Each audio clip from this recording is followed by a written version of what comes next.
All the work that I've done across 7 months on my first ever successful business is gone.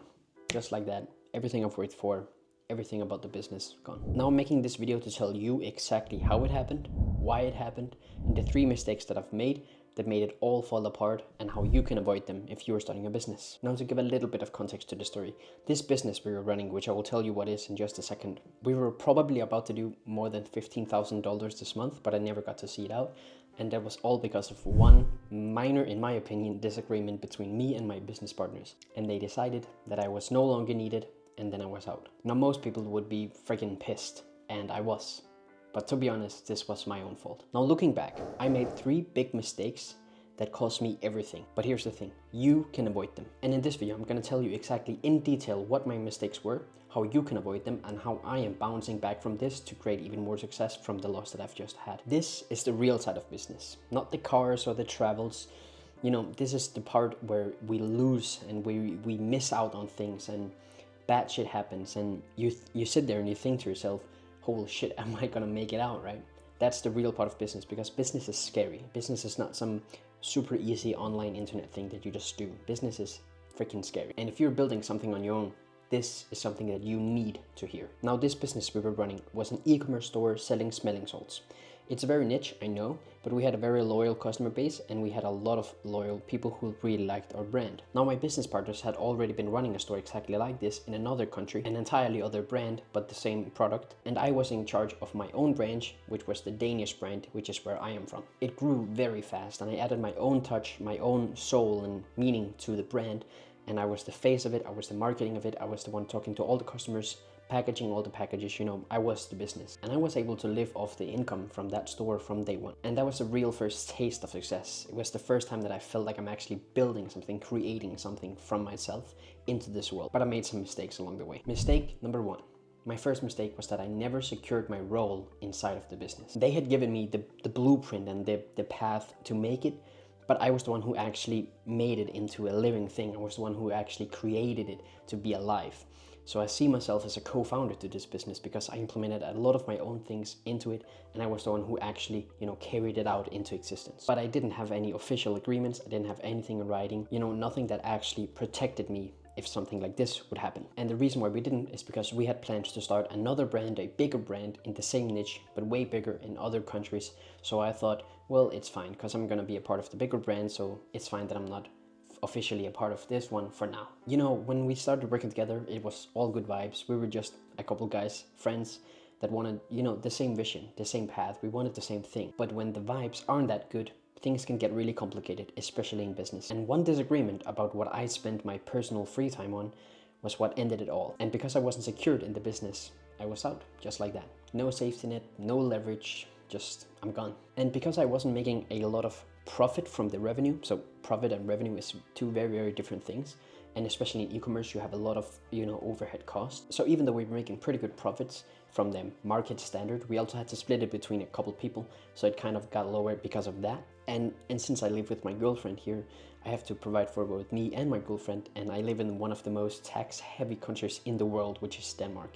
So my expenses were very high. And because of that, I decided to help another person that I know from LinkedIn start this sales company where we would practically book meetings for agencies. And that would really only take 2 or 3 hours a day, Monday to Friday, just a bit of cold calling here and there. And so because of that, I was told that I was no longer committing to the business, and that I was very ungrateful for the opportunity that had been given to me.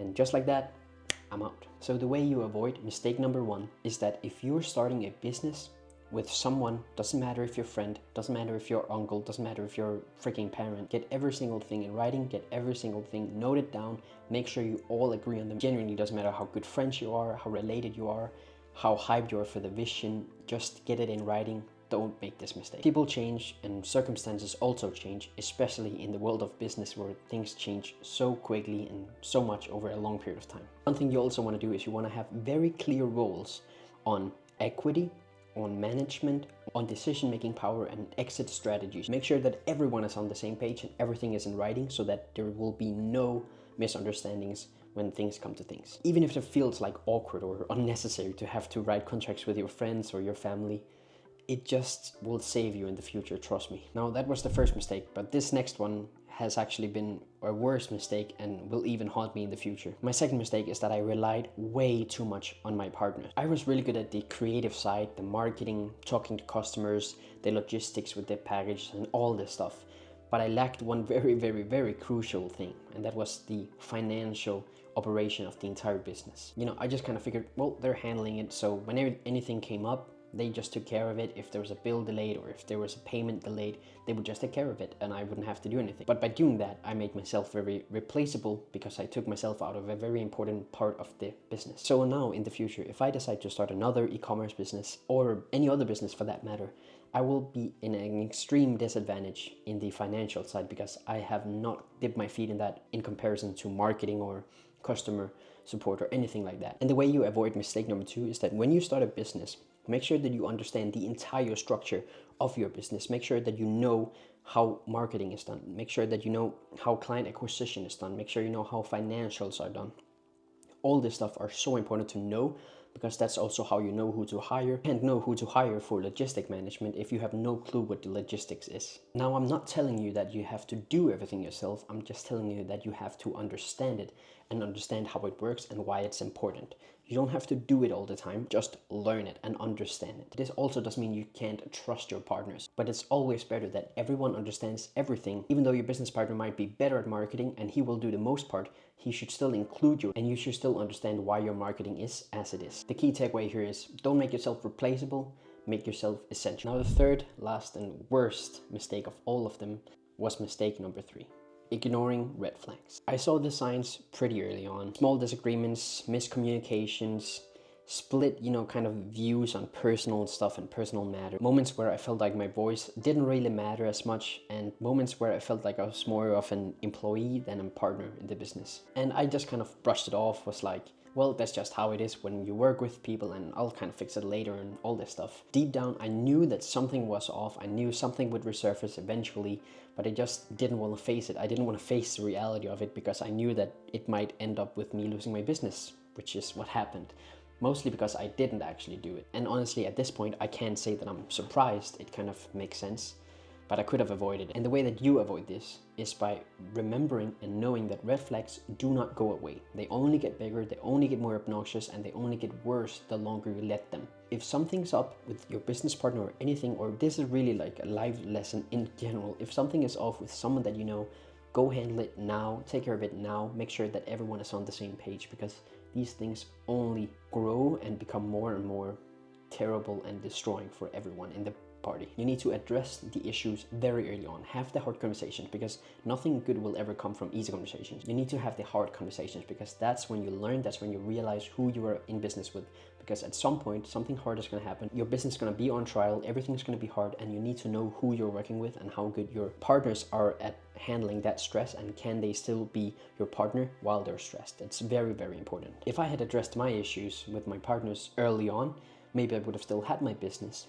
I'll never know, but it sure as hell would have been worth the try. So these was the 3 mistakes that eventually made my business crumble completely. But this journey is not over for me. I'm gonna tell you now exactly how I'm planning to bounce back from this stronger and better than ever. So even though it could seem to some people that this might be the end and I'm just gonna go back to 9 to 5, far from it. This is nowhere near the end, and I already have another thing planned and light up. Losing this business kind of showed me my weaknesses, where I went wrong, where I took the wrong step, but it also showed me where I need to get stronger and how I can improve on these things. And so right now I'm diving headfirst into sales. I'm gonna help build up that sales company that I was talking about before, and as I build the sales company up, I'm gonna make sure that I know every single part of the business, everything from financial stuff to people management, product delivery, to cold calling, to closing them on the phone. Everything that this business will entail, I will know, and I will be a master of it, and I will be the best at the company. And this is what you need to know, because you can't have employees that look down on you or have people in your team that don't understand why you are the manager. You need to be irreplaceable, especially as a managerial or as an owner position in a company or in a business. I'm learning how to sell, how to negotiate, and how to move around this kind of business people relationship, since the business will be B2B. So I will be talking with other businesses, which is a really, really strong skill to have. And if you're hearing this and thinking, well, this guy seems like he just is really lucky, and then he has this business, and then there's this other business, and maybe he just got dealt a really good hand, and maybe his life has been easy all the way and stuff like this. Not exactly. I'm not just some guy who lost his business and then I'll just go start a new one, you know. I've been tested my entire life with loss, with hardship, people leaving me, with people betraying me, every single bad thing you can imagine, I've tried. But I'm also someone who's willing to learn and willing to take back everything that is get taken from me. And I'm not afraid to show the losses, to show the setbacks that I face, the mistakes and the lessons that I learned along the way. Because these are the foundation and the building blocks to the success that you start creating. And I've genuinely faced loss before. I've lost both my parents and most of my family actually to diseases like cancer. I've lived on my own since I was 15 years old. I've been knocked down my entire life, but I always got back up again stronger, and this time is no different. So I'm using this setback to come back stronger and better, and I'm using it as a slingshot to propel me into a better and a bigger business. And along the way I realized how important that journaling and documenting what I'm doing is really helpful, especially from some of the comments that I've gotten on my previous videos where people actually feel like they've been helped and they actually really resonate with the content. So therefore I want to take you with me on this journey, and I want to show you everything that I learned, and I will respond to every single comment and every single thing that people ask me. I will do my best to help you guys, and I also hope that out there's someone who might be able to help me with some things that I struggle with, like the things that I'm telling in this video. So if you want to see the real parts of business, the parts that nobody else talks about, instead of just watching the cars and the travels and all that stuff, then leave a comment below of some struggles that you have encountered or a business that you might want to start and have some questions about. I'd love to help out. And if you want to keep watching content like this, where I talk a lot about all the losses that I've gone through, but also all the wins and what I've learned that actually really helped propel me instead of just this generic advice, then consider subscribing to the library. This is a place where I just put up all the knowledge that I have. That's why it's called the library. I want this to be a place where people can just get inspiration and find a community that will help them. We're a community that only helps people and do not gatekeep absolutely anything. I want to help every single person that I possibly can. Now, losing this business is probably some of the worst losses that I've ever had, but I think I needed this because this really showed me what it really takes to build something that truly lasts and the mistakes you can make to break something that you think is unbreakable. You know, I could sit here and just be bitter and just bitch about what happened, but there's no reason to. Instead, I'm going to use this to motivate me and to drive me and to make me unstoppable in my next venture, because I know exactly the mistakes that I shouldn't make in this new one. I made 3 mistakes that cost me everything. No clear agreements, dependency on other partners, and ignoring the red flags. But there is one mistake that I didn't make, which would have been the worst of all, and that would have been stopping my journey here. That would have been giving up. Probably where most people would give up. If you've ever built something or tried to build something and lost it immediately, then just know it's never over until you stop trying to build something. Success isn't about never falling down or never failing.